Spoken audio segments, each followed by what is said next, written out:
y aquí creo que ya estamos todos presentes, nos corresponde conversar acerca de biomoléculas. ¿Ya?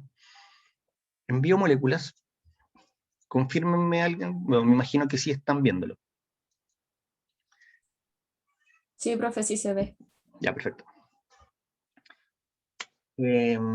Biomoléculas corresponde al área de procesos y funciones biológicas, que es como la segunda unidad de contenidos PCU, PTU, PDT, no sé. Pero yo creo que es relevante verlo un poco antes de célula, porque se entiende un poco cómo se estructuran las células y los organelos. Por eso yo prefiero ver biomoléculas de los primeros. Antes de ver biomoléculas, es bueno recordar los niveles de organización. Bueno, niveles de organización antes entraba en la prueba. Ya no, el 2017 dejó de entrar. Pero a mí me gusta mencionarlo porque uno un poco relaciona el contexto en el que existen estas moléculas. Nosotros sabemos que toda la materia está constituida por átomos. Materia inerte y materia viva. Todos tenemos átomos. Y estos átomos se asocian y crean moléculas, que pueden ser moléculas simples como el agua, hasta moléculas complejas como un polisacárido. Entonces, siempre hay un nivel de asociación entre átomos y moléculas. Y lo mismo que hace el átomo de asociarse para formar moléculas, las moléculas también lo pueden hacer. Y al asociar moléculas, obtenemos niveles superiores de complejidad, como por ejemplo acá una proteína, que es un polímero de muchas moléculas juntas. Si nosotros juntáramos muchas de esos polímeros, proteínas, carbohidratos, lípidos, vamos a generar un complejo mayor, un complejo supramolecular, que podrían ser organelos celulares, los lisosomas, las mitocondrias, la propia membrana celular. Y si juntamos todas esas cosas, llegamos a un nivel celular. O sea, ahí constituimos una molécula, una célula.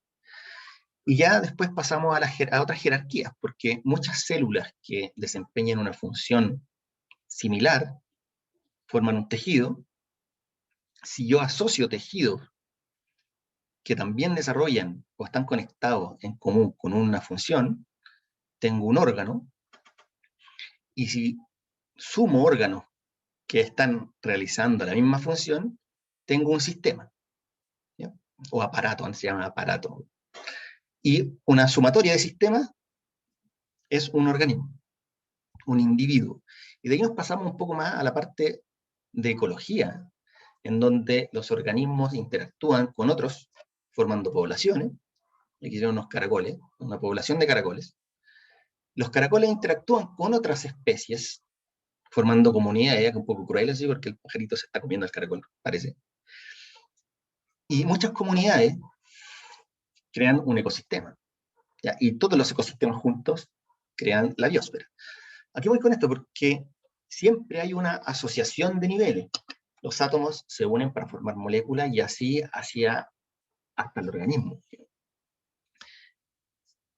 Yo les quiero comentar esto, tiene que ver un poco con la teoría abiogénica, que es cómo se formó la materia, y tiene que ver con las biomoléculas que vamos a comentar ahora. El experimento de Uri Miller, que fue realizado como en 1950, fue una de las primeros acercamientos a la teoría de que la vida se inició por unión de moléculas pequeñas, que un poco lo que comentamos en la diapositiva anterior. ¿Ya? Moléculas pequeñas se asocian para generar moléculas más grandes. Entonces lo que hicieron ellos fue crear como una atmósfera primitiva. Entonces tenían como un balón aquí en donde habían descarga eléctrica y tenían solo gases como el metano, el amoníaco, hidrógeno y agua. Eso era como la atmósfera primitiva. Y ellos calentaban agua como para simular el ciclo del agua. En el fondo era como el agua se evaporaba y volvía después a convertirse en agua líquida y se condensaba acá. Aquí había un enfriamiento de ese vapor. Y lo que querían saber ellos era que si esta agua era capaz de arrastrar algo aquí, si se generaba algo acá por esta interacción de estas moléculas. Bueno, y después recogían su muestra acá en este otro balón. Y lo que descubrieron era que a partir de todas estas moléculas simples se formaron aminoácidos, que fue algo tremendo. O sea, en el 50 no habían las maquinarias, los equipos que hay ahora para detectar este tipo de cosas, pero aún así pudieron detectarse aminoácidos. Entonces, esa fue la primera señal que señaló, oye, a partir de la materia inorgánica se puede generar materia orgánica. Y ahí cambió todo el paradigma de cómo se generan las moléculas. ¿Ya? Entonces, tomando eso como referencia, todo organismo está constituido por el mismo tipo de elementos químicos. ¿Ya? Todos los organismos tienen los mismos elementos químicos. Y podemos separarlos en dos tipos, los bioelementos y las biomoléculas. ¿Qué bioelementos conocen? Aquí vamos a rellenar este cuadrito con algunos. ¿Qué bioelementos? De partida, estos son elementos. Y estos son moléculas. Entonces vamos rellenando cuadritos. ¿Qué bioelemento hay? Se supone que de los bioelementos podríamos formar biomoléculas. Carbono, El carbono, perfecto. Entonces tenemos el hidrógeno, carbono, el hidrógeno, oxígeno, nitrógeno, oxígeno, fósforo, nitrógeno, azufre. fósforo, carbono. Ya, esos son como los bioelementos más comunes, ¿cierto? Pero tenemos otros bioelementos que son menos frecuentes, como el hierro, como el cobalto, como el cobre. Todas esas moléculas que de alguna forma participan en la constitución de organismos vivos son bioelementos, pero son átomos, ¿da? Son elementos químicos. Y eso constituye el 70% de un organismo completo. Claro, si yo hablo de agua, por ejemplo, bueno, aquí estoy considerando al hidrógeno y al oxígeno. Esto lo vamos a sacar de acá. Y en las biomoléculas son, digamos, uniones más grandes ahora de estos bioelementos. ¿Y acá qué tengo? ¿Qué biomolécula conocen? Aquí podríamos tener biomoléculas inorgánicas y biomoléculas orgánicas. ¿Cuál es una biomolécula inorgánica? El Yo le agua, escribí mal acá, el agua. El agua es una biomolécula inorgánica. Podríamos tener, por ejemplo, el CO2, podríamos tener el amoníaco. Esas son biomoléculas inorgánicas. Y las moléculas orgánicas, que las vamos a ver ahora con detalle, profesor, serían una los... consulta. ¿Sí? ¿Las sales minerales igual se consideran inorgánicas? Claro, pero se considerarían más parte de los elementos, de los Ah, ya. bioelementos, porque ahí voy a hablar de Entonces, los iones hierro, por ejemplo, o de los calcios. ¿Sí? Esos ya son minerales, pero estarían formando parte de los elementos. Dentro de las biomoléculas orgánicas tenemos, por ejemplo, aminoácidos. Esto lo vamos a ver ahora. Tenemos eh, carbohidratos, tenemos lípidos y tenemos ácidos nucleicos. Esos serían los 4 grupos de biomoléculas orgánicas. Pero de todas formas, fíjense que los bioelementos son mucho más en cantidad. Hay mucho menos biomoléculas. Entonces, ¿cuáles son los bioelementos principales constitutivos de la materia viva? Fíjense que son el 95% está distribuido entre el carbono, el hidrógeno, el oxígeno y el nitrógeno. Esos 4 bioelementos constituyen prácticamente todo lo que forma la materia viva. Y el carbono es básicamente estructural. Todas nuestras moléculas tienen un esqueleto de carbono, por ejemplo, si hablamos de química orgánica. El oxígeno siempre acompaña a las biomoléculas, los carbohidratos, los lípidos, los ácidos nucleicos, las proteínas tienen oxígeno, también hidrógeno. Y el nitrógeno ya es más exclusivo de las proteínas, algunos lípidos y los ácidos nucleicos.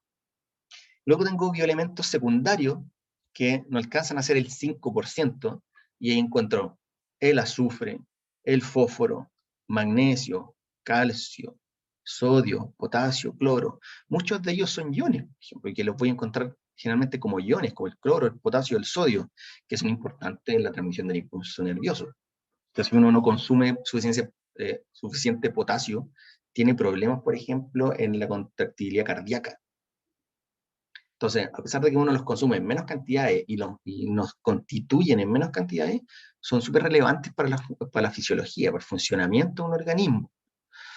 Entonces, el azufre está en aminoácidos, el fósforo forma parte de ácidos nucleicos, de fosfolípidos, todas las membranas, de sales minerales. Magnesio es un cofactor enzimático muy importante. El calcio forma parte de hueso y dientes estructuralmente, pero también el calcio es un segundo mensajero, es decir, que participa mucho en cómo las señales se transmiten dentro de la célula. Por ejemplo, en la apoptosis está mediada por calcio. Hay una liberación de calcio que provoca un cambio en las proteínas que son proapoptóticas y la célula activa su muerte celular, o sea, por la liberación de calcio. O, por ejemplo, el calcio es importante en la secreción de neurotransmisores en la neurona. ¿Ya? Entonces, la importancia de estos bioelementos es relevante para el funcionamiento, para la fisiología. También existen en menor cantidad, menos del 0,5%, los oligoelementos, que eso es lo que significa, que son elementos que se consumen o están presentes en muy bajas cantidades. Y estos son el hierro. Hierro es importante, por ejemplo, en el transporte del oxígeno. O sea, por ejemplo, ustedes saben que las mujeres embarazadas tienen que tomar hierro, porque como están formando sangre para ellas y además están formando sangre para una guagüita, necesitan generar mucha hemoglobina. Entonces tienen que administrarse hierro, porque la hemoglobina sin hierro no logra transportar el oxígeno. O sea, esa es la importancia que tiene ese oligoelemento. Y lo mismo ocurre con otros, como el manganeso, que es parte de enzimas que participan en la fotosíntesis, por ejemplo. O el cromo, que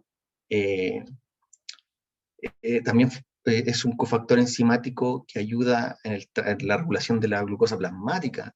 O el molibdeno, que también es un cofactor enzimático. Ya, dejando de lado los elementos, ahora les presento a nuestras 4 biomoléculas. Y estas 4 biomoléculas van a ser los carbohidratos, y ahí les puse un dibujito como ejemplo, ¿no? Las proteínas, los lípidos y los ácidos nucleicos. Aquí se las presento. Yo les voy a dejar una tarea hoy día, una tarea que van a ir realizando durante toda la semana, que es que van a tener que aprender a dibujarse un carbohidrato, una proteína, en realidad un aminoácido, un ácido nucleico, o en realidad un nucleótido, y un lípido, que podría ser un triglicérido. ¿Por qué esa es mi tarea? Porque habitualmente las preguntas relacionadas con biomoléculas tienen que ver con quién lo forma, cómo se forman, cómo están constituidas. Tienen OH, tienen CO, tienen N, tienen fósforo. Entonces, por eso es la tarea que les doy. Si ustedes aprenden a dibujar un carbohidrato, no se les va a olvidar qué es lo que tiene. Si fijan ustedes un carbohidrato, todos tienen como la misma estructura. Tienen harto OH. Todos estos puntos son carbono, lógicamente. Entonces, tiene carbono, tiene oxígeno, tiene hidrógeno. Esos serían como los constituyentes de un carbohidrato. ¿Ya? O los lípidos. ¿Qué son los lípidos? Bueno, los lípidos son un grupo bien heterogéneo. ¿Pero qué es lo que tienen? Tienen mucho carbono con hidrógeno y oxígeno también. Y este es un triglicérido. ¿Ya? Piensen en la estructura que tiene este triglicérido. ¿Y cómo están constituidas las proteínas? Mira, con nitrógenos veo carbonos, carbono, oxígeno, nitrógeno. Bueno, ahí vamos a ir. Entonces la tarea final de la clase es aprender a reconocer y a dibujar, aunque no se lo sepan de memoria, no importa, pero tener la idea de cómo es un carbohidrato, un lípido, una proteína, aminoácido y un ácido nucleico a través de sus nucleótidos. Un nucleótido es más complejo porque se fijan en una base nitrogenada. No quiero que se aprendan la estructura de la base nitrogenada. Eso lo vamos a ver más adelante cuando veamos DNA, cuando veamos DNA, pero ya en la parte electiva, cómo son las bases nitrogenadas y por qué son importantes esta estructura. Ahora me interesa que ustedes se escriban un nucleótido como una base nitrogenada, un azúcar, ya saben cómo un azúcar, y un grupo fosfato, ya saben cómo un fosfato. Que tengan eso en mente. ¿Qué cosas podemos rescatar de acá? Si se fijan, los carbohidratos, las proteínas y los ácidos nucleicos forman polímeros a partir de monómeros. Pero los lípidos no. Los lípidos no forman polímeros. Y tampoco existe un monómero determinado. Los lípidos son un grupo distinto de biomoléculas. Pero los carbohidratos sí forman polímeros, porque yo puedo encontrar glucosa, y esa glucosa polimeriza y forma almidón, por ejemplo, que es el polímero. La proteína, el monómero de una proteína es el aminoácido. Y si yo junto muchos aminoácidos, acá está diferenciado por colores. El verde es un aminoácido, el negrito es otro aminoácido, y el azul es otro aminoácido. Este es un tripéptido, ¿ya? Que se formó por la unión de 3 aminoácidos. Y el polímero es eso, el polímero es un polipéptido o es una proteína. Y el ácido nucleico está constituido por monómeros que se llaman nucleótidos, que está formado por una base, un azúcar y un fosfato, y forman los ácidos nucleicos conocidos como el DNA, desoxirribonucleico, y el RNA ribonucleico. ¿Ya? Comencemos. Los carbohidratos. Carbohidrato contiene carbono, hidrógeno y oxígeno, muchos grupos OH, como ustedes pudieron ver, ¿no? Los carbohidratos pueden hacer enlaces con otras moléculas, como en otros grupos, como el grupo fosfato. Pero no solo eso, pueden tener enlaces con proteínas, constituyendo las glucoproteínas, y pueden tener enlaces con lípidos, constituyendo los glucolípidos, no lo anoté acá, pero pueden hacer glucolípidos. Entonces es una azúcar, un carbohidrato con un lípido, y acá es un azúcar, un carbohidrato con una proteína. Y podemos encontrar en funciones de soporte estructural, en donde vamos a ver polímeros como la celulosa, que la celulosa crea la pared celular de la célula vegetal, por ejemplo, o los peptidoglicanos, que son parte de las membranas bacterianas, de las paredes bacterianas, están en superficie celular, apoyando la comunicación celular con la glicoproteína. Y la función que quizás más conocen es la función energética, porque los carbohidratos son los que nos dan energía. El carbohidrato, fundamentalmente la glucosa, entra a algo que se conoce como la glucólisis, y en la glucólisis ese azúcar se rompe, pasa por muchas etapas metabólicas hasta formar ATP, que es lo que va a entregarle la energía a la célula. Entonces, los carbohidratos podríamos catalogarlos en 3 tipos. Los monosacáridos, que es la unidad básica de los carbohidratos, una sola unidad. Los oligosacáridos, que son moléculas entre una unidad y 19 monosacáridos. Y los polisacáridos, que serían sobre 20 unidades. Polisacáridos ya tenemos la celulosa, el almidón, el glicógeno, los peptidoglicanos, etc. Oligosacáridos podríamos tener disacáridos, como la lactosa, por ejemplo, o trisacáridos. Y los monosacáridos yo los puedo dividir en 2 tipos, en aldosas y cetosas. Esto tiene que ver con el grupo funcional orgánico que tienen, ¿no? Las aldosas están formadas por aldehídos, y las cetosas están formadas por cetonas. Ya nada más. ¿Esto por qué es relevante? Porque los aldehídos y las cetonas, como son grupos orgánicos, tienen reactividad. Entonces las azúcares pueden reaccionar, y por eso mismo se pueden unir entre ellos, si no, no podrían formar enlaces. ¿Ya? Los OH son reactivos, entonces van a formar un enlace, los carbohidratos. De hecho, ustedes saben que las personas diabéticas, la diabetes es una enfermedad en donde hay un exceso de glucosa, una hiperglicemia en el organismo. La diabetes es una enfermedad multisistémica, y una de las razones es que el azúcar, la glucosa, es muy reactiva, entonces empieza a reaccionar con proteína. Entonces, por ejemplo, la proteína del cristalino del ojo, los diabéticos que ya llevan años diabéticos empiezan a tener como catarata, porque la glucosa se empieza a acumular en las proteínas, a ese nivel. Entonces es una molécula reactiva. Entonces tenemos monosacáridos conocidos como la glucosa, la más común, galactosa, fructosa, la ribosa. Aquí también podemos hacer una diferencia. Hay monosacáridos de 6 carbonos y hay de 5 carbonos. Y ustedes pueden después, cuando aprendan a dibujarlo, van a darse cuenta que hay unos que tienen 6 y otros que tienen 5. Oligosacáridos más comunes son los disacáridos maltosa, sacarosa y lactosa.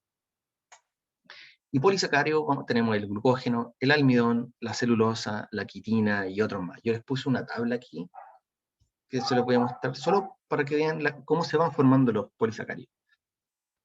El enlace glucosídico se forma entre dos grupos OH de azúcares distintas. Entonces, el OH de esta glucosa, por ejemplo, reacciona con este grupo OH de otra glucosa. Y ahí se forma este enlace glucosídico. Y eso permite la formación de polímeros. Bueno, en este caso de disacáridos, pero asimismo este OH que está aquí, por ejemplo, podría reaccionar con otra molécula de glucosa y formar un polímero más largo. Así se van formando los polímeros.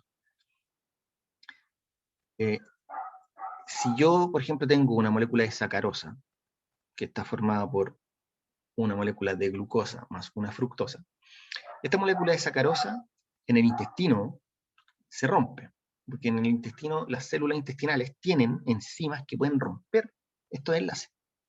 ¿Ya este es un enlace de qué tipo? Iónico, covalente, ¿qué? Eso ya lo sabemos. ¿Es fácil de romper o es difícil de romper? Este enlace de sacarosa, o el de la lactosa. ¿Sí? ¿Quién se atreve? No tengan miedo, ¿eh? Atrévanse. ¿Qué tipo de enlace es ese que se formó aquí? Porque se formó un enlace entre un oxígeno y un carbono. Aquí hay un carbono. Aquí me queda un oxígeno y aquí me queda un carbono. ¿Qué tipo de enlace se formó? Belén dice si es hidrosoluble. No, no es hidrosoluble. Pero ¿saben por qué no es hidrosoluble? Porque es un enlace carbono-oxígeno. Y es un carbono, o sea, es un enlace polar, o sea, covalente polar. Pero un covalente no es fácil de romper. El único enlace que se rompe con agua es el enlace iónico. Entonces ustedes si echan sacarosa al agua, no se va a romper la molécula de sacarosa. La molécula de sacarosa queda ahí, tal cual. Lo que pasa con el agua es que el agua puede interactuar con los OH. Eso es lo que pasa aquí. Perdón, me fui atrás. Entonces, acuérdense que yo les dije que la molécula de agua tenía carga. Como tiene una carga negativa y positiva, esta molécula negativa interactúa con ese hidrógeno que es positivo, formando un puente de hidrógeno. Y como la glucosa tiene muchos OHs, y todas las azúcares tienen muchos OHs, el agua puede disolverla. Pero es solo eso, no rompe ningún enlace. Solamente puede como tomar sus OHs para que se disuelva. Pero no va a romper el enlace glucosídico. Ese enlace glucosídico es covalente, no se va a romper. Entonces, para romper el enlace glucosídico, necesito más fuerza. Y esa fuerza la proporcionan las enzimas. Entonces, en el intestino hay muchas enzimas. Las células epiteliales tienen enzimas. Sacarasa, lactasa, maltasa, que rompen estos disacáridos. Entonces, por ejemplo, los intolerantes a la lactosa no tienen lactasa. Por eso no pueden romper la lactosa. Y la lactosa, como no la pueden romper, la lactosa se la empiezan a comer las bacterias del intestino y empiezan a producir metabolitos que inflaman el intestino. ¿Alguien toma leche sin lactosa? ¿Alguno de ustedes toma leche sin lactosa? No hay ningún intolerante. Aquí alguien dijo que algo. Daniela toma leche sin lactosa. ¿Y te has dado cuenta, Daniela, qué es lo que tiene la leche sin lactosa? ¿Alguna vez lo has visto? ¿Qué es lo que tiene la leche sin lactosa? Que Traer enzima lactasa. trae la enzima lista, trae la enzima lactasa. Exactamente. Entonces lo que hacen en realidad es que te dan la lactosa hidrolizada. La lactosa ya viene rota. Porque lo que trae la leche sin lactosa es la enzima lactasa. Entonces, para las personas que tienen esa intolerancia, le entregan glucosa más galactosa. Eso es lo que trae. ¿No? Entonces, estas enzimas, la lactasa, la sacarasa, la maltasa, están en el intestino y pueden hidrolizar ese enlace. Ya. Entonces, por ejemplo, los polisacáridos, y yo puse una lista de polisacáridos, que saqué un libro. Aquí tengo almidón. Almidón y glucógeno. ¿Ya? El almidón y el glucógeno están relacionados con el almacenamiento de energía. ¿Ya? Los dos. El almidón en plantas y el glucógeno en bacterias y animales. Ya, los dos tienen la misma función. Almidón y glucógeno, almacenamiento de energía. Y se fijan, están catalogados como homopolímeros. Eso significa que están formados únicamente por un tipo de azúcar, y en este caso es glucosa. Si yo uno muchas glucosas de manera lineal, voy a obtener almidón, si soy una planta, si fuera una planta. Y si asocio muchas moléculas de glucosa de manera lineal, pero además de manera ramificada, voy a obtener glucógeno. Porque esto es lineal, pero esto no es lineal. Tiene quiebres. Entonces el almidón, el glucógeno es como una cosa así, y de repente le salen unas cosas por ahí. Así sería el glucógeno. En cambio el almidón es lineal. El almidón es así, no tiene ningún quiebre, no hay ninguna ramificación. O la celulosa. Pero si fijan, la celulosa tiene una función estructural en planta, da rigidez a las paredes celulares, y está formado solo por glucosa. Entonces de la glucosa puedo obtener ya 3 polímeros distintos. Y seguimos hacia abajo, tengo otro tipo, aquí tengo otra azúcar, una N-acetilglucosamina, que forma la quitina, ya también es estructural, o el dextrano, que también es estructural, pero aquí yo tengo quiebre, o sea, es lineal y de repente le sale un quiebre, ya una ramificación. Entonces, esos son los polisacáridos que pueden formarse a partir de monómeros. Entonces, si hablamos, ¿cuál es el monómero? Un monosacárido. ¿Cuál es el polímero? Un polisacárido. Entonces podría hablar de monómero glucosa, polímero almidón. Profe, Segundo tipo, sí. perdón, me quedó una duda de cuando estaba hablando del tema de la leche. Ajá. Quiero Eso, volver. o sea, siempre pasa lo mismo, independiente del origen de la leche. Por ejemplo, con las leches vegetales, ¿reacciona igual una persona intolerante a la lactosa? Me refiero a comparándola con una leche de origen animal. Es que puede tener distinto tipo de azúcar. Eso es lo que puede hacer la diferencia. Porque puede que la cantidad de lactosa, de proteína de este bisacárido, sea mayor en algún tipo de leche que en otro. Yo no tengo la respuesta exacta a eso, pero voy a averiguarlo. Pero a mí me huele a eso, que la cantidad de lactosa es más baja. En la leche, no sé, pues, de almendra, ese tipo de cosas. Porque el tipo de azúcar que se extrae es diferente. Entonces quizás ya no hay lactosa ahí. ¿Me entiendes? Igual para Sí, responder eso voy a perfecto, averiguar creo. la cantidad que tiene. Porque eso es. Profe, ¿Mm? yo tengo una duda respecto a las personas que con el tiempo se hacen intolerantes a la lactosa. Eso puede pasar por consumir muchos lácteos y, o sea, que el cuerpo está como preparado para degradar la materna, Ujú. pero al consumir mucha cosa animal, o sea, productos animales, uno se puede volver con el tiempo, ¿verdad? Mira, lo que yo sé al respecto es que, bueno, las células del epitelio intestinal se van cambiando, se van renovando. Entonces, por ejemplo, si tú no tomas leche por un tiempo, va a haber una renovación de células epiteliales y la expresión de las enzimas va a cambiar. Y eso lo sé porque le ha pasado a los hijos chicos míos. Y lo que nos explicaron y lo que he leído es eso. Al dejar de tomar, las células del epitelio dejan de sintetizar enzimas porque no tienen la necesidad. Ya se acostumbraron a no recibirla. Entonces, al tomar de nuevo, producen esta intolerancia. ¿Ya? Eso también se puede extrapolar a gente adulta. Yo tenía una colega antes que le pasaba eso, porque de un momento a otro dejó de tomar lácteo y cuando volvió a tomarlo, como que se convirtió en intolerante, porque su cuerpo ya se había acostumbrado de alguna forma a no procesar la lactosa. Sus enzimas no lo hacían. Ahora, en los niños es fácil recuperarlos porque los niños están en crecimiento, entonces sus células tienen esta memoria, pero en el adulto como que se ha perdido eso un poco. Entonces es por eso, las personas se pueden hacer, pero es por el dejo como de ocupar las células con ese fin.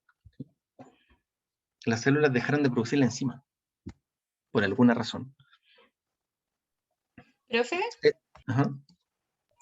¿y eso ocurre con todos los alimentos en general? Por ejemplo, un vegano o vegetariano de muchos años, cuando coma carne, ¿le podría hacer mal? No, no creo. Lo que pasa es que el mecanismo de asimilación es distinto. En el caso de los carbohidratos, la asimilación es intestinal y siempre va a ser a nivel de monosacárido o de disacárido. En el caso de las proteínas, ¿en qué se parece a eso? Que una persona que come más carne, por ejemplo, produce más enzimas que degradan enlaces peptídicos, o más lipasas pancreáticas, más proteasas pancreáticas, más pepsina en el estómago, que una persona que no lo hace, pero nunca deja de producirlo, porque de todas formas consumes proteínas de otro origen. ¿Sí? Entonces la única diferencia es la cantidad de ingesta, pero una persona que es vegana igual recibe proteínas de origen vegetal. Entonces igual hay una degradación. Si yo comparo las cantidades de enzimas de un carnívoro con un vegano, probablemente el carnívoro tenga más, pero la persona vegana no dejó de producirlas nunca. ¿Sí? En cambio, sí podría pasar en el caso de los carbohidratos, por el tipo de asimilación intestinal que tienen. Eso no. Entiendo, profe, gracias. Ya, segundo caso, los lípidos. Los lípidos ya comentamos que no forman polímeros. ¿Ya? Un lípido es una molécula insoluble en agua, esa es su principal característica, no se puede solubilizar. El carbohidrato sí era soluble, ya porque el agua podía tomarlo de sus OHs y podía meterlo al agua, digamos, lo podía mojar, así esa es la palabra en realidad, lo podía mojar. Un lípido no es soluble, no puede, porque tiene cadenas de carbono muy largas. ¿Ya? Nosotros podemos agrupar a los lípidos en 3 grupos, nosotros vamos a revisar solo 2. Uno de esos grupos es que pueden ser reserva de energía y pueden actuar de manera de formar estructuras, como participar en la formación de la membrana celular. Y el tercer grupo es que son importantes la señalización celular. Esto yo se lo menciono nomás, porque en general no se habla mucho, pero existen moléculas como el inositol trifosfato, si quieren ustedes lo pueden buscar, el IP3, o el diacilglicerol, que son derivados de lípidos, que son segundos mensajeros, o sea, actúan dentro de la célula para activar o desactivar proteínas o enzimas, por ejemplo. Son muy importantes la señalización dentro de la célula. Nosotros nos vamos a dedicar más a los que son de reserva energética y a los estructurales. Entonces, perdóname, no sé con este lápiz cómo borrar lo que acabo de escribir. En alguna parte es como una goma. No, creo que voy a bajar la goma. Ahí está bien. Acabo de aprender algo. Ya, entonces, si nosotros nos fijamos, hay lípidos que son relacionados con la energía, con el aporte energético al organismo, y hay otros que son estructurales de membrana. Si damos una mirada rápida, nos fijamos que todos tienen un lípido principal, en este caso, el glicerol. Este también. Y hay otros que tienen uno que se conoce como efingosina. Estos no los vamos a mirar mucho, los glucolípidos. Pero en términos generales, fíjense que los lípidos están formados por ácidos grasos y gliceroles. Esos son nuestros objetivos que hay que aprender ahora. Los ácidos grasos y los gliceroles. Si yo tengo solo glicerol con ácido graso, eso es un triacilglicerol. O triglicéridos. Estos son los triglicéridos. Es un glicerol, una molécula de glicerol, que se unió con 3 ácidos grasos. Si yo saco uno de esos ácidos grasos y lo reemplazo por una molécula, por una parte polar, obtengo un fosfolípido. Esta es como la estructura normal de un fosfolípido. Un glicerol, 2 ácidos grasos y una zona polar, que está dado por una cabeza polar unida a un fosfato, que eso es lo que yo voy a considerar como polar. También tengo esfingolípidos, pero en lugar de tener glicerol, tiene esfingosina. ¿Sí? Y hay glicolípidos, que esto es un glico, es un azúcar, vamos a dibujarla así, no se olviden, que es un lípido con un azúcar. Entonces, si fijan en la estructura de los glicolípidos, sigue siendo igual, una esfingosina o un glicerol, ácidos grasos, pero la otra molécula tiene que tener mono u oligosacárido. Y esto tiene un sulfato. Entonces, dependiendo de la constitución, es qué función va a tener ese lípido.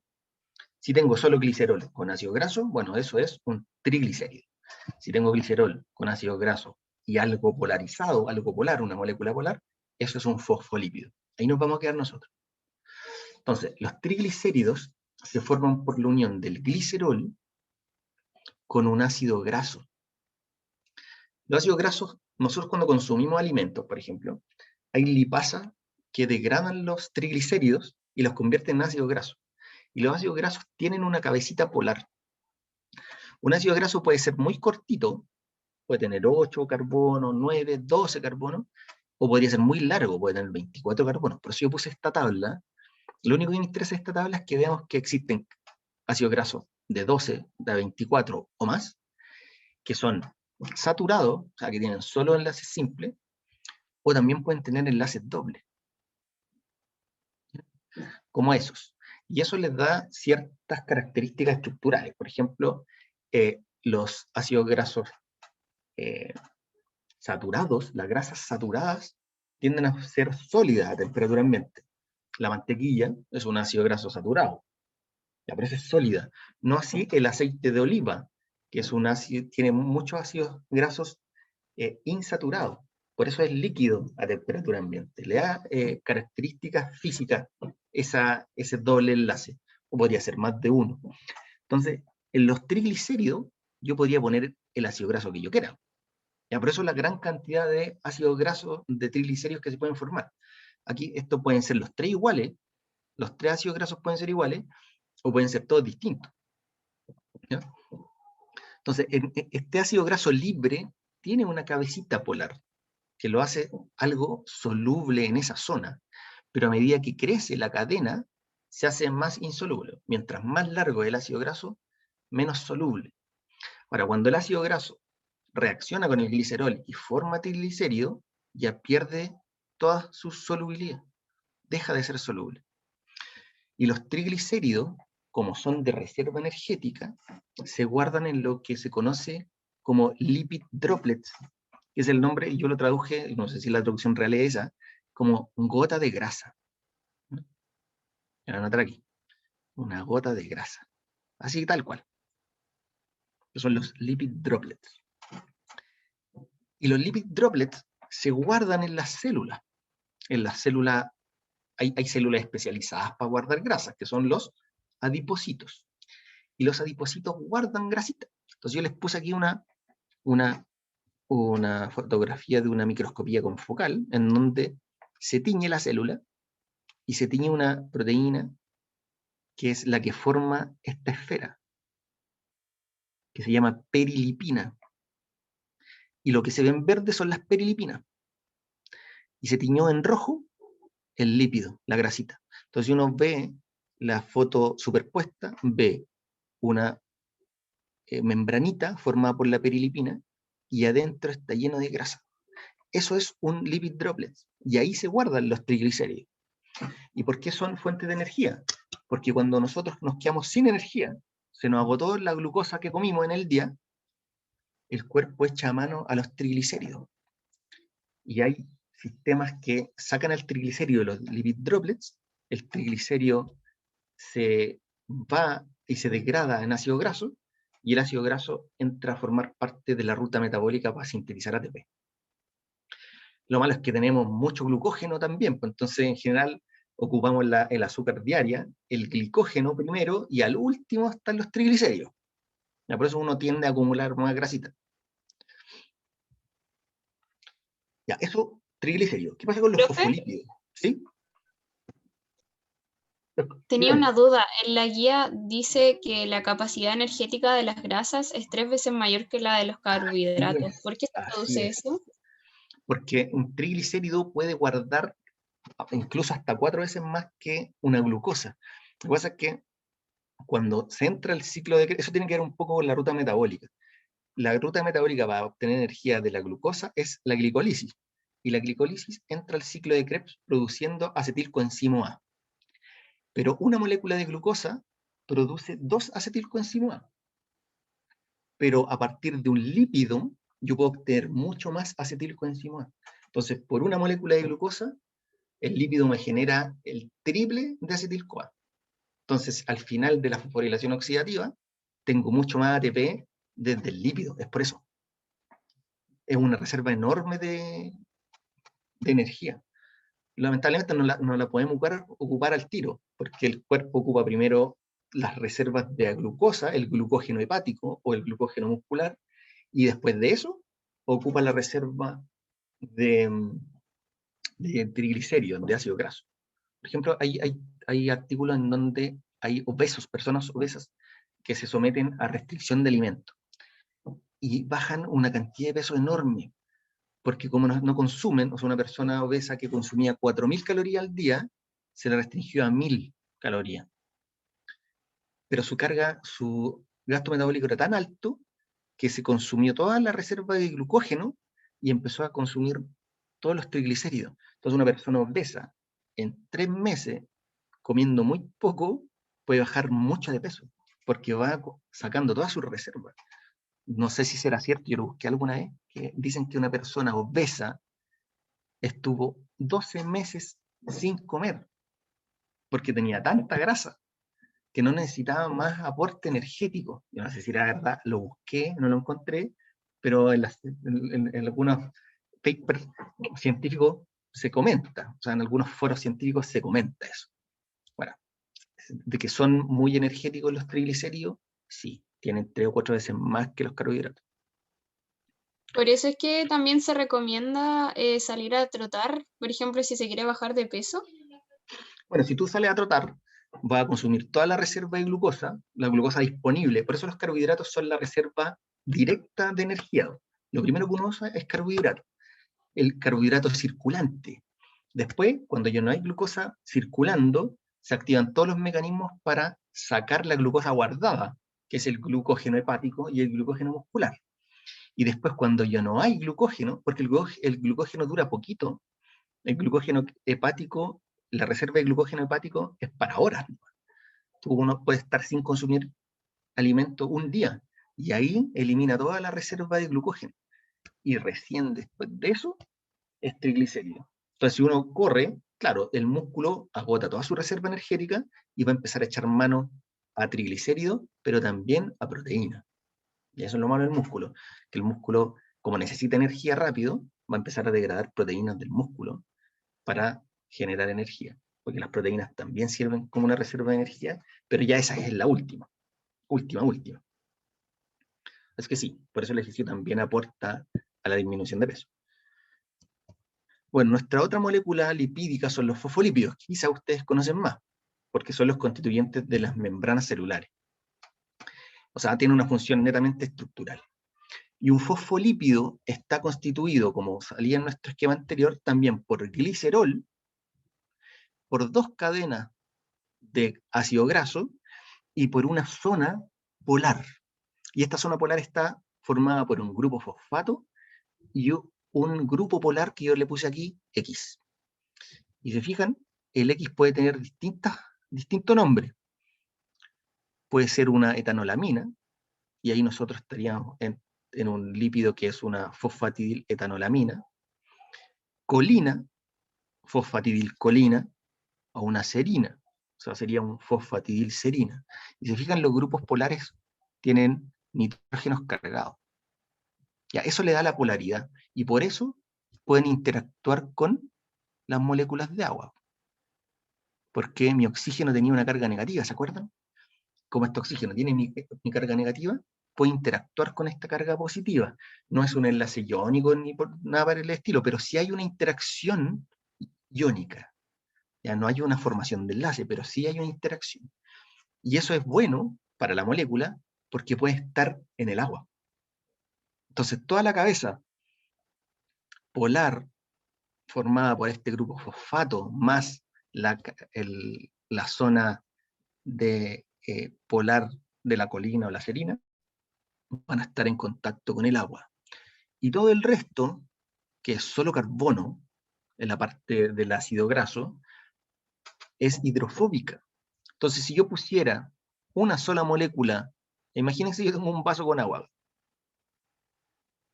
un vasito con agua, y tengo un fosfolipio nomás, la cabecita polar y la cola hidrofóbica. Y yo ese único fosfolipio lo tiro al agua, ¿cómo queda? ¿Cómo se distribuye en el agua ese pobre fosfolipio solo? ¿Va a quedar De así? cabeza. Va a quedar de cabeza, porque es totalmente hidrofóbico.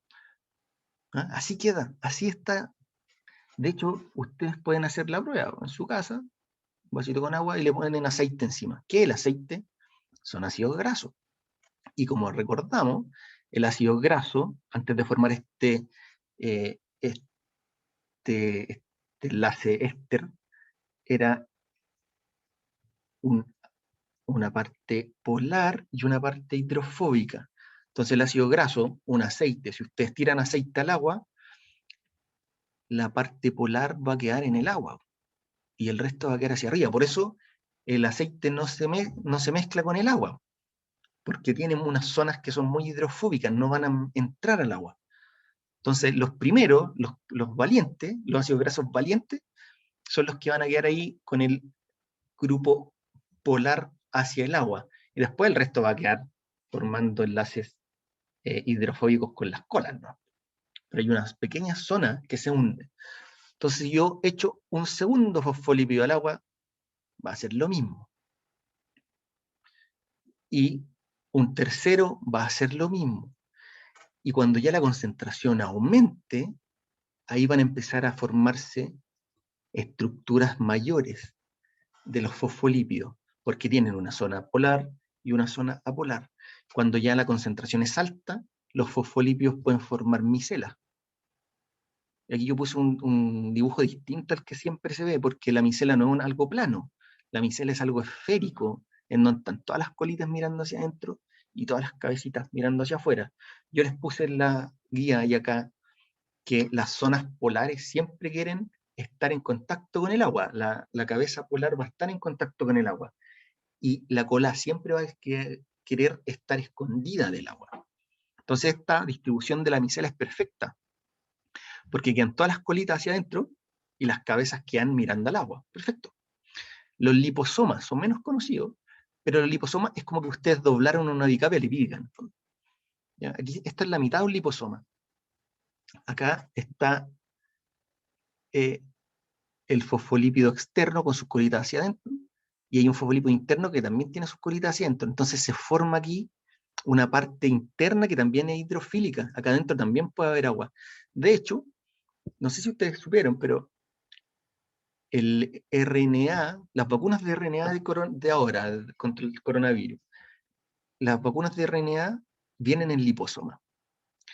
El liposoma es una súper buena forma de entregar cosas a las células, porque es una bicapa lipídica hecha bolita. Entonces los liposomas se crearon y adentro viene el RNA. Entonces se inyecta, el liposoma puede atravesar la membrana y adentro puede liberar el RNA mensajero que tiene. Y la más conocida por nosotros es la bicapa. Esto también depende de las concentraciones. Primero van a generar micela, necesita condiciones muy especiales para formar liposoma, y de una micela probablemente se pase a bicapa. Y ahí esta bicapa se va a cerrar. Esas son las estructuras que pueden formar los fosfolípidos. Tenemos un tercer tipo de... ¿Profe? ¿Sí? Dígame. Eso que decía de el aceite, eso entonces no depende de la densidad, porque una vez había escuchado que supuestamente que el aceite se quedara arriba era porque tenía una menor densidad que el agua. Pero si fuera más denso, tampoco se va a juntar. O si es más denso, va a pasar hacia abajo y va a quedar abajo. ¿Okay? Hay unos aceites, Entonces sí puede decantar, a eso me refiero. claro, si fuera más denso podría bajar y llegar al fondo, pero tampoco se va a mezclar nunca, porque va a tratar de escaparse absolutamente del agua. Hay unos aceites que son recheros, que son aceites micelares. Y una vez en la farmacia me puse a jugar con uno, que vienen en dos capas, una parte más hidrofílica y una parte hidrofóbica. Entonces, si uno los mezcla, se forman micelas adentro. Y eso también tiene que ver con el largo que tienen las colitas. ¿Ya? Aquí hay muchos factores que juegan a favor o en contra. El largo de la cadena hidrofóbica, qué tan polar es la cabeza, la temperatura. Entonces esos aceites, si uno los mezcla fuerte, forman micela. Y la micela en algún momento se desarma y vuelve a estar en su fase de grasa. Ya, para terminar esta parte de lípido, los esteroles, que siguen siendo lípidos, así que siguen siendo insolubles, son derivados del ciclopentano peridrofenantreno. El fenantreno es esto. Esta parte que yo voy a marcar con rojo se llama fenantreno. Eso es un fenantreno, que es un compuesto orgánico. Y esto es un ciclopentano. Entonces, los colesteroles, los esteroles son derivados de este ciclopentano peridrofenantreno, porque esto ya no es aromático, el fenantreno tiene hartos dobles enlaces. Y la estructura básica, o el esterol más conocido, es el colesterol, que es este que está acá. No les voy a pedir que se aprendan el dibujo del colesterol, pero sí recuérdenlo. Recuérdenlo por la estructura cíclica que tiene. Y el colesterol tiene dos funciones súper importantes. Uno es participar modulando la fluidez que tiene la membrana plasmática. El colesterol puede anclarse, como es una grasa, puede meterse dentro de la membrana e interactuar con las colas de los fosfolípidos, y eso les da más rigidez o menos rigidez a la membrana. Entonces hay células que son más ricas en colesterol que otras, por ejemplo, dependiendo de la función que tengan. ¿Sí? Y eso es lo que uno llama la fluidez de la membrana. Entonces van a estar, por ejemplo, más en sectores en donde hay receptores de proteínas, en donde hay glicoproteínas haciendo contacto con otras células. Entonces, por eso es importante el colesterol en la constitución de la membrana.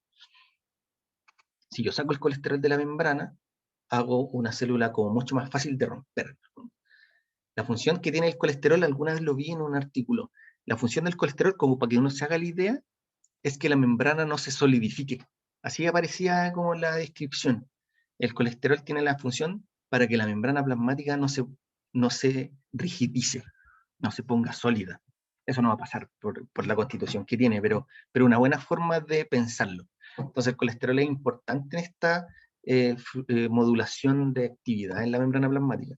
Y la otra función importante de los esteroles, sobre todo el colesterol, que son precursores de muchas otras moléculas importantes, como vitamina D u hormonas como la testosterona, el cortisol, la aldosterona, el estradiol, ya hormonas sexuales y hormonas secretadas por la corteza suprarrenal.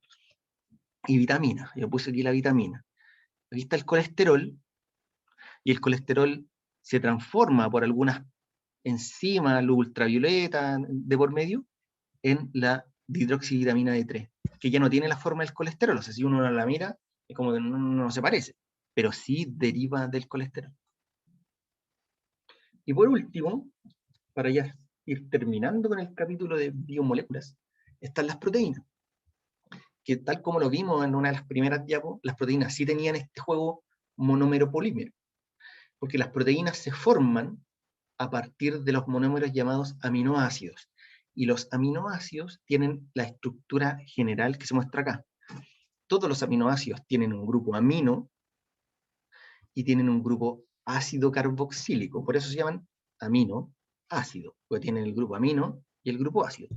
Si no se acuerdan mucho de esta estructura, no importa, porque en algún momento veremos en química general, en química común, grupos funcionales. Pero son importantes estos grupos en el aminoácido porque le van a otorgar reactividad química. ¿Se acuerdan que el nitrógeno tenía un par de electrones libres? Bueno, eso es indicativo de que en algún momento el nitrógeno puede hacer un enlace. Y estos oxígenos son electronegativos. Entonces están quitándole un poco de electrones a este carbono. Entonces hay dos grupos que son muy reactivos, el grupo nitrógeno acá y el grupo carboxilo aquí. Además, tienen un grupo R, bueno, tienen un hidrógeno y tienen lo que se conoce como un radical, un grupo radical, un sustituyente, que es la cadena lateral del aminoácido. Y esa cadena lateral del aminoácido es la que cambia y es lo que le da la identidad a los aminoácidos. Si esta cadena lateral fuera un hidrógeno, por ejemplo, ese aminoácido sería la glicina. Si esta cadena lateral fuera un benceno o un fenilo, ese aminoácido sería la fenilalanina. Si esta cadena lateral fuera un alcohol, un grupo metanol, este aminoácido sería la serina. Entonces, al cambiar este grupo, es la identidad que voy a tener de aminoácidos.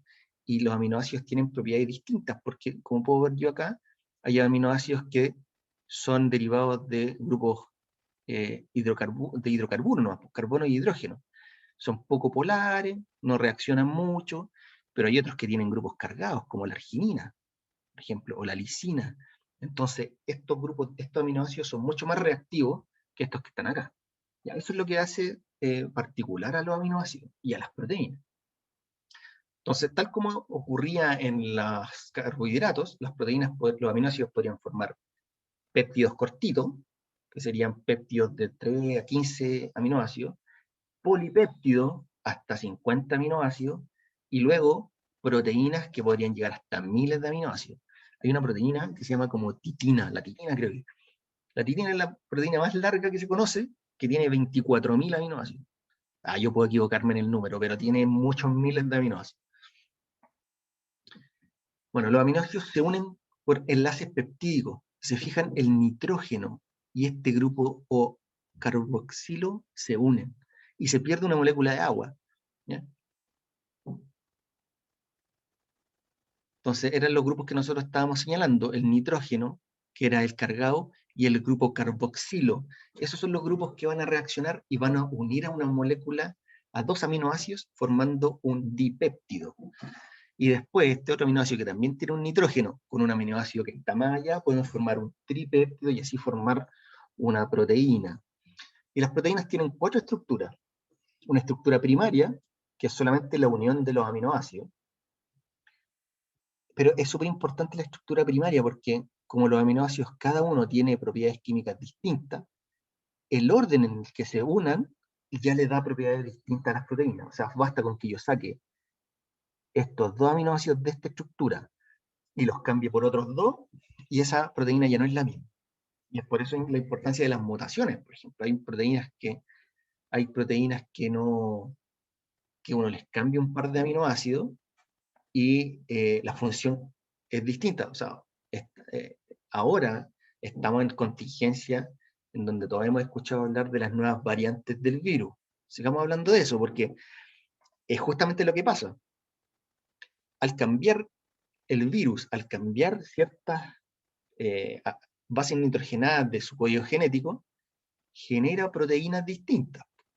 Pero esa proteína es distinta en algunos aminoácidos. De hecho, la primera variante que se descubrió era un cambio en la posición 521, no sé si la 501 o la 521, pero ahí cambiaba un solo aminoácido.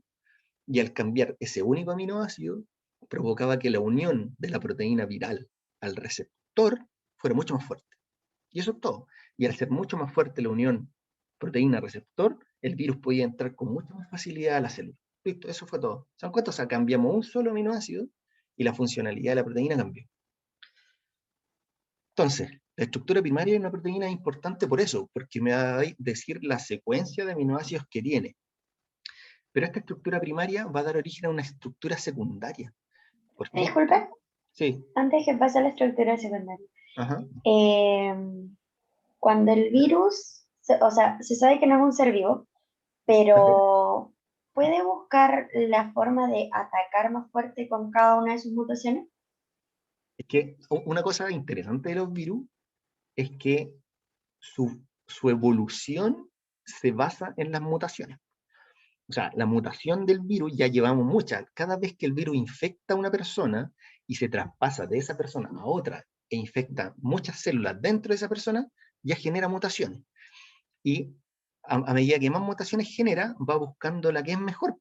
El virus es la evolución en tiempo corto. O sea, lo que uno puede hacer en siglos, el virus lo hace en meses, porque va replicándose tan rápido y va probando cada mutación que genera. Puede que algunas mutaciones no le funcionen y ni siquiera le sirven para infectar. Entonces ese virus va a morir. Que no infectará a nadie, lo van a agarrar primero los macrófagos y se lo van a comer. Pero las mutaciones más efectivas van a ir proliferando más rápido. Entonces la evolución viral depende de las mutaciones. Eso es lo interesante de los virus. Hay virus que se sabe que van en el sistema inmunológico solo mutando. El VIH es un claro ejemplo, que al mutar a una velocidad tan alta, ni siquiera hemos podido generar vacunas contra él. ¿Sí? Entonces es parte de la evolución viral. ¿Sí? Bueno, la estructura primaria va a dar origen a una estructura secundaria, que no es nada más que el ordenamiento espacial que va a tener esta estructura primaria. Piensa que la estructura primaria puede estar como libre en el agua, así como una cosa así. Pero en la estructura secundaria ya se ordenó y puede formar, en general, dos tipos de estructuras, que son las alfa hélices y las sábanas beta. Yo creo que se las puse en la guía. Que son formas de ordenarse en el espacio, ¿no? Y aquí van a existir puentes de hidrógeno entre aminoácidos, y de esa forma se van a mantener más o menos ordenados. Luego tenemos la estructura terciaria, que es importante acá, que en esta estructura la proteína es funcional. O sea, en estructura primaria no funciona, en estructura secundaria tampoco funciona, pero en estructura terciaria sí funciona. Ahí la proteína es funcional como estructura terciaria. ¿Ya? Y en la estructura terciaria, para mantener esa estructura, que es como un plegamiento más, sí existen interacciones, como por ejemplo puentes disulfuro. Ahí se crean enlaces covalentes para que la molécula no se mueva. Ya es muy difícil romper este puente disulfuro. O hay interacciones con interacciones iónicas entre aminoácidos que tienen cargas negativas con otros que tienen cargas positivas. De esa forma se estabiliza una proteína y ya puede ser funcional así.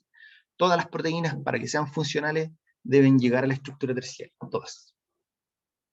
Y luego tenemos las estructuras cuaternarias, pero esta la van a alcanzar solo algunas. No todas las proteínas van a llegar a la estructura cuaternaria. Así que si les preguntan eso, creo que en un año preguntaron algo así. Las estructuras cuaternarias no llegan todas las proteínas. Todas sí deberían llegar a la estructura terciaria, todas, para que sean funcionales. La estructura cuaternaria la van a adoptar algunas proteínas en general que son muy hidrofóbicas. Imagínense que esto es una proteína que tiene todo este lado hidrofóbico. Todo esto es hidrofóbico.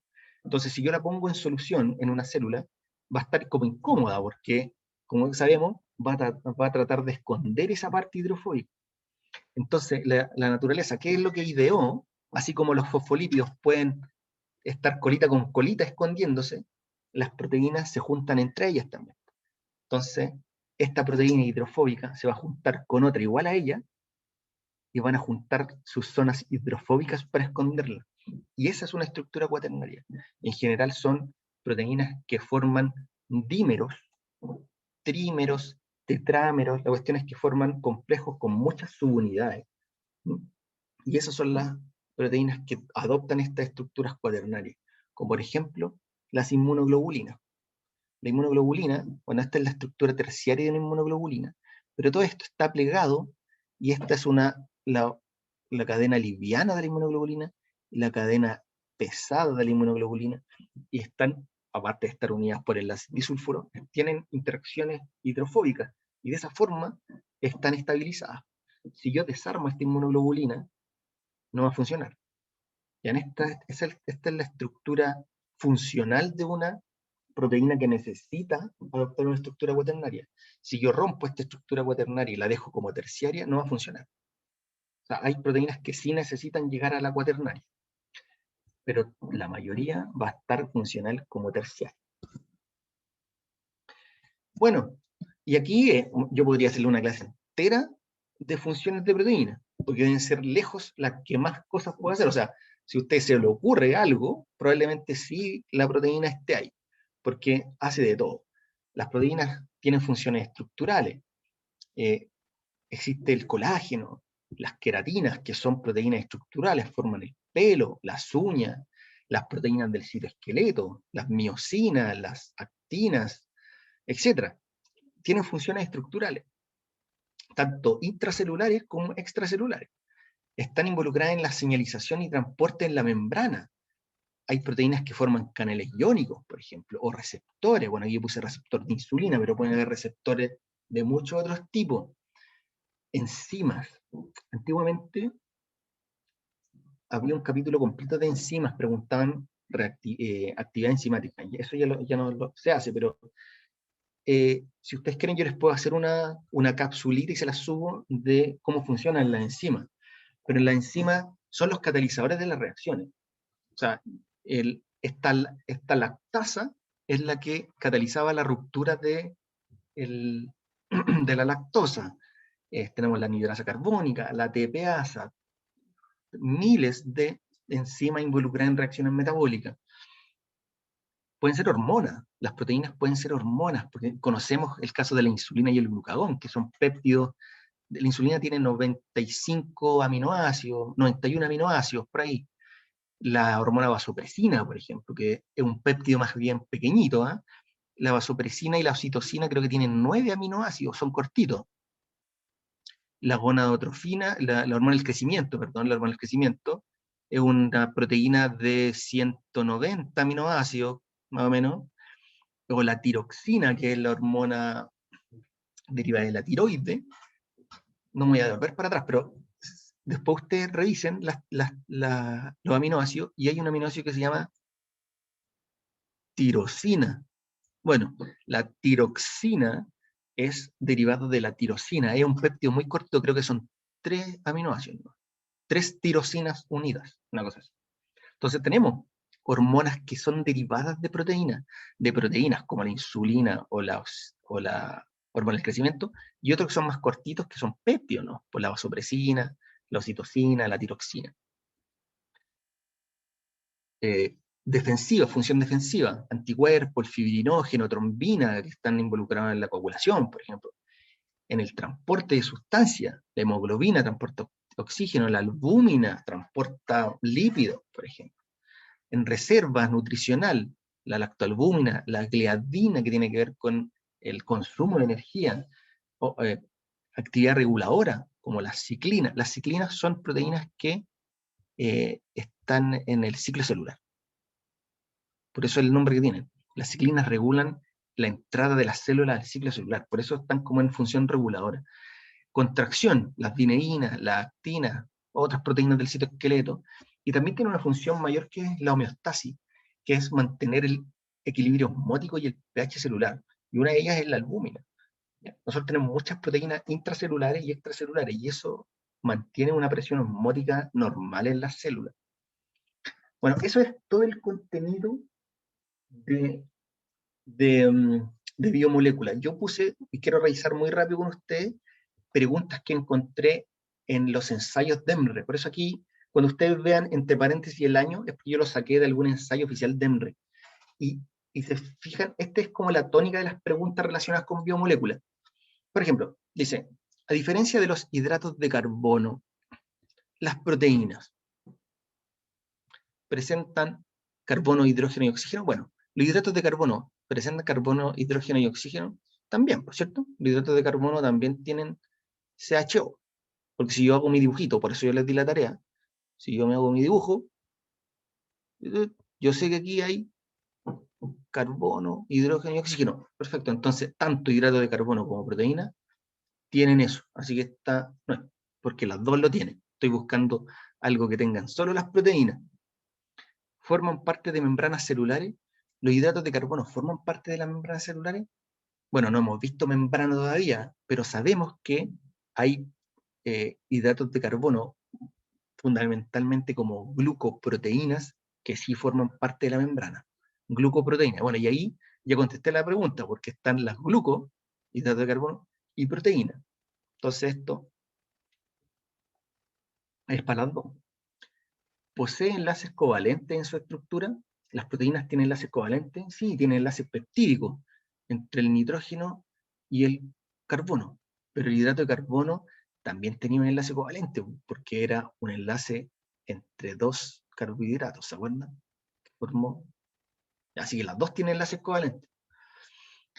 ¿Pueden catalizar reacciones químicas? Ah, listo. Ni siquiera voy a continuar, porque esto es. Yo sé que las proteínas pueden ser enzimas, pero los carbohidratos no tienen función enzimática. Ya, sigamos igual. ¿Proporcionan energía el metabolismo? Sí, las dos proporcionan, así que tampoco es. Los carbohidratos es una de sus funciones principales, pero ya lo comentamos. Si no hay carbohidratos, no hay grasa, las proteínas igual actúan como fuente de energía. De hecho, el músculo ocupa mucho los aminoácidos como fuente de energía. Del 2019, ¿cuál de las siguientes moléculas tiene el colesterol como precursor? A ver, ¿quién me dice cuál es?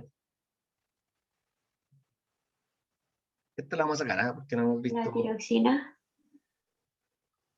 La tiroxina. Ah, pero yo dije algo de la tiroxina hace poco.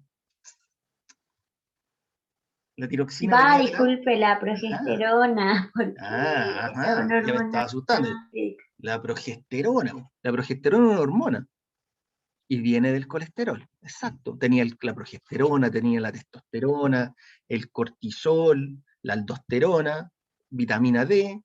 Claro, la insulina es una proteína. El glicógeno es un hidrato de carbono. La tiroxina venía de la tirosina, así que es un aminoácido, es proteína. Y la base nitrogenada, bueno, eso es un ácido nucleico que no hemos visto todavía, yo lo dejé para que lo veamos cuando veamos la parte núcleo celular. Así que progesterona, perfecto. El esquema representa la disposición que adopta un tipo de molécula orgánica en agua. Ya conversamos acerca de esto. ¿Quiénes son las que pueden hacer esto? Con respecto al esquema, ¿cuál de las siguientes moléculas adopta esta disposición? Esta salió en la prueba 2018. ¿Cuál es la que adopta esta disposición? El fosfolípido, el glicerol, el triglicérido, el colesterol o las ceras. ¿Qué es una cera? Las ceras son ácidos grasos, ¿no? No son las ceras. Ya tengo fosfolípido, glicerol. ¿Quién se la juega? Y aquí podemos aclarar muchas dudas. ¿Qué era el glicerol?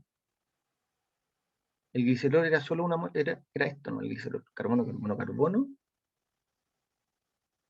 OH, OH. CH, CH. Ese es glicerol. ¿Sí? No estoy segura, pero me iría por la A. Y aquí tenemos un voto por fosfolípido. Yo también voto por fosfolípido. El glicerol es esto. ¿Se acuerdan que era lo que formaba los triacilgliceroles? El glicerol era un alcohol, un trialcohol. Es la No cabecita formaba del fosfolípido, ¿no? ¿Cómo? ¿Es la cabeza del fosfolípido? Claro, pues, en el fosfolípido teníamos, estaba la parte del glicerol, teníamos dos ácidos grasos y teníamos la cabeza polar. Ese era nuestro fosfolípido. El glicerol era esto. Entonces, el glicerol no es. El triglicérido tampoco, porque el triglicérido era el glicerol con 3 ácidos grasos, ¿no? Y esto era reserva energética, no forma nada. Entonces el triglicérido tampoco. El colesterol, no, pues se acuerdan que era una molécula con unos siglos raros, ya, no. Entonces el fosfolípido, porque tenía una cabeza polar y sus colitas hidrofóbicas. Es la única que podía estar ahí formando esa estructura. ¿Quedó claro eso? Profe, ¿Sí? tenía una duda. Quizá Fosfolípido, puede muy bien. sonar un poco burdo, pero en Ajá. en un ensayo me preguntaron acerca del número de péptidos que tiene una proteína. Por ejemplo, me preguntaban algo así como, ¿qué clase de péptido forma una proteína que tiene 9 aminoácidos? Y me aparecían en la alternativa oligopéptidos, péptidos, Claro. polipéptidos y así. Y no vi que mencionaran oligopéptidos Los en la guía. oligopéptidos. Sí, es que hay muchas clasificaciones. De hecho, yo lo saqué de un libro de bioquímica y lo comparé con otro, y el corte, por ejemplo, cuando empiezan a llamarse proteínas, es distinto. Yo puse 50 aminoácidos, y de ahí para arriba proteína, pero hay otros textos que dicen sobre 100 aminoácidos. ¿Okay? Entonces, los oligopéptidos es cuando son muy pequeños. Es un oligopéptido de 3 o 4, de 4 aminoácidos. Eso se le llamaría oligopéptido. Después, sobre 15, podría ser solo péptido. ¿Okay? Y después, polipéptido. Mira, para salir de la duda, porque ya hasta yo quedé con la duda de dónde es el corte, lo voy a buscar y se los voy a subir como una foto. Porque sobre todo quedé con la duda con los 100 y 50, porque hay 50 diferencias entre proteínas, y hay proteínas que tienen, no sé, pues 67 aminoácidos y son llamadas proteínas. Entonces me parece raro que apareciera ese corte de 100. Y lo mismo con los oligopéptidos. Pero los oligopéptidos son los más chicos. El oligopéptido es el más corto. Así que podría ser entre 2 y 14. ¿Sí? Sí, porque yo había leído también que tenían como 3 cortes, como hasta el 10, hasta el 20 y después del 50. Hacia arriba ya se podían llamar Claro, proteínas. entonces el corte depende de dónde lo veas. Pero el más chico es el oligopéptido. Es la primera fracción, que puede ser entre 10 y 14. O sea, entre 2 y 14. 2 y 10. Entre 10 y 40. Entre 40 y 100. ¿Ya? Pero para salir de la duda lo voy a buscar en al menos 3 lugares para no tener ese problema. Pero sí, el oligopéptido es el más cortito. Bueno, profe, gracias. Ya, entonces ya, quedamos aquí el fosfolipio. Alguien puso aquí que los fosfolípidos forman micelas. Sí, pues, las micelas se forman así. Ahora aquí, esto parece más, a mí no me gusta mucho el dibujito, porque tiene solo una colita. A lo mejor no le hicieron las dos colitas para que no supieran al tiro. Porque en general, los que tienen una colita se llaman detergentes. Y uno cuando habla de surfactante, habla de detergentes cuando ustedes se lavan las manos con jabón, o lavan la losa con un detergente para lavar la losa, o el detergente para lavar la ropa. Los detergentes son así. Son unas moléculas que tienen una parte apolar muy larga y que son sales. O sea, tienen sodio y aquí tienen el CO-. Entonces, al ponerlo en agua, son súper solubles porque son iones y toda la grasa, toda la suciedad queda atrapada en esta cola. Aquí queda toda la suciedad. Entonces son las micelas que forman los detergentes. Por eso no me gusta mucho el monito, porque en general, si fueran fosfolípidos, esto debería haber tenido 2 colas, ¿verdad? Otra pregunta. Ya con esto ya estamos, vamos a terminar, ¿eh? Sí, ya estamos listo. La tabla muestra el contenido de 5 tubos bajo condiciones apropiadas y se agrega a cada tubo una proteasa. ¿Qué es una proteasa?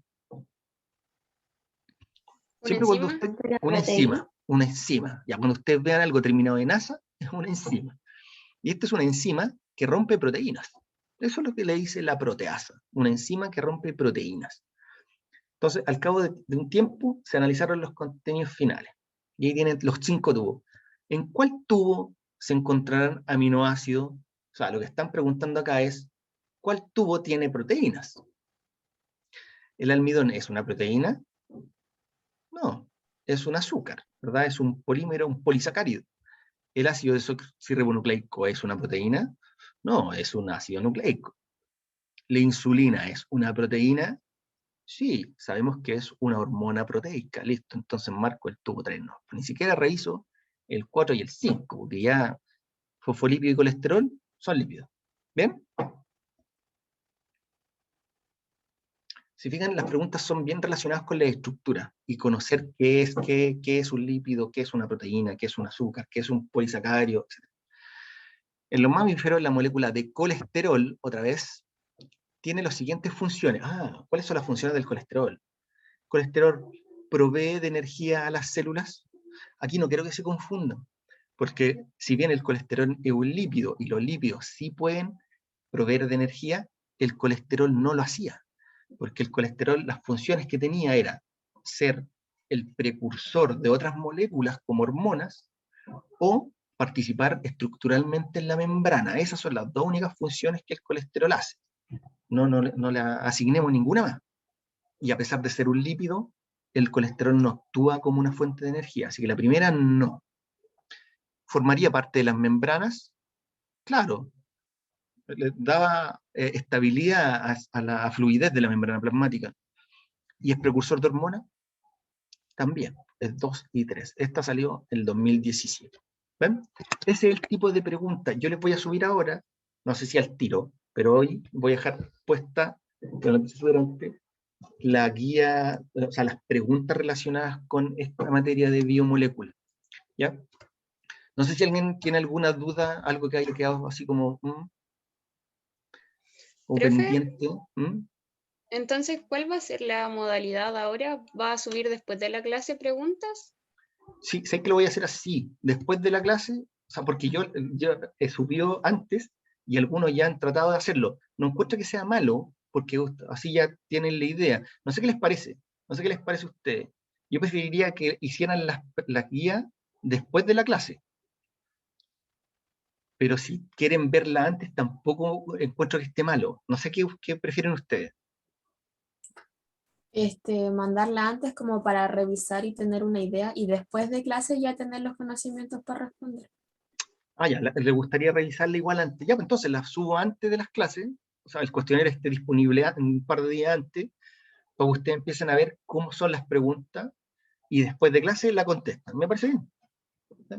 Quedamos en eso, entonces. Profe, Ajá, sí. ¿y le podríamos hacer consulta en la clase de todos modos? Por ejemplo, si la hiciéramos después de clases, ¿le podríamos hacer la pregunta después o si tuviéramos una duda al contrario? Antes de la clase, ¿se la podríamos hacer esa misma clase que vamos a ver la Sí, materia?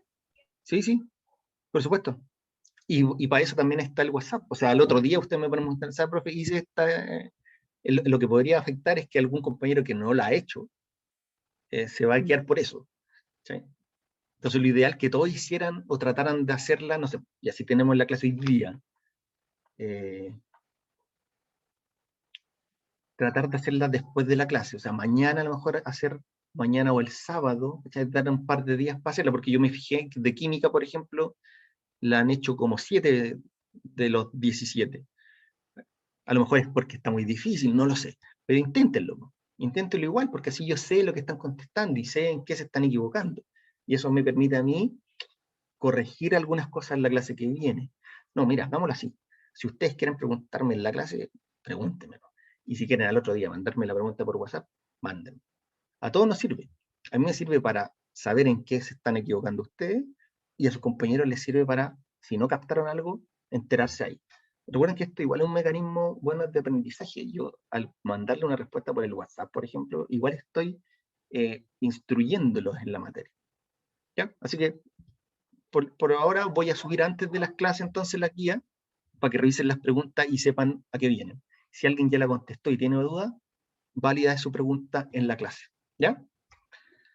Bueno, entonces nosotros nos encontramos, bueno, seguimos hablando mañana si tienen alguna duda, sábado igual puede ser, el lunes, y el martes nos encontramos en química. ¿Ya? Bueno, un placer compartir con ustedes de nuevo. Gracias, Gracias. profe. Nos vemos la Chao. próxima Profe. semana. Chao, Chao. profe. Cuídense. Chao, Gracias. chao, Chao, chao, profe. Catalina. Chao, Chao, profe. chao. Chao. Chao a todos.